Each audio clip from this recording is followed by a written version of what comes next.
নমস্কাৰ Nazira HSS MP school আজি 12খিনিৰ বিদায় সভা এখন অনুষ্ঠিত কৰা হৈছে আৰু এই আমাৰ কলেজখনৰ চাৰিওফালৰ পৰিৱেশটো চাওকচোন আৰু আজি জুনিয়ৰসকল আৰু ছাৰ বাইদেউসকলৰ সহযোগত এই অনুষ্ঠানখন অনুষ্ঠিত কৰা হৈছে আৰু মই ইয়াত আহি পাই গ'লোহি আৰু ইয়াত ছাৰ বাইদেউসকলৰ দুআষাৰ আৰু আমাৰ সকলো বন্ধু বান্ধৱীসকল চাওকচোন বহুত আপছেট হৈছে কাৰণ দুবছৰ মৰম পাহৰিব নোৱাৰি আৰু এইফালে চাওক দুই এটামান অনুষ্ঠানো ৰখা হৈছিলে আৰু অনুষ্ঠানখিনি হোৱাৰ পাছতে আমাৰ ছাৰ বাইদেউসকলৰ ফালৰ পৰা সৰু সুৰাকৈ দিয়া মৰম এটি উপহাৰ আৰু ধন্যবাদ থাকিল আপোনালোক সকলোৰে ছাৰ বাইদেউ আৰু আপোনালোকে যাতে আশীৰ্বাদ কৰিব আৰু জুনিয়ৰসকল তোমালোককো বহুত বহুত ধন্যবাদ কৰিছোঁ আমাক যাতে ইমানখিনি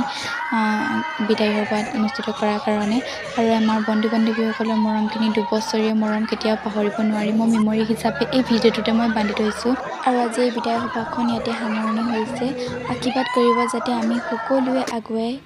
যাব পাৰোঁ।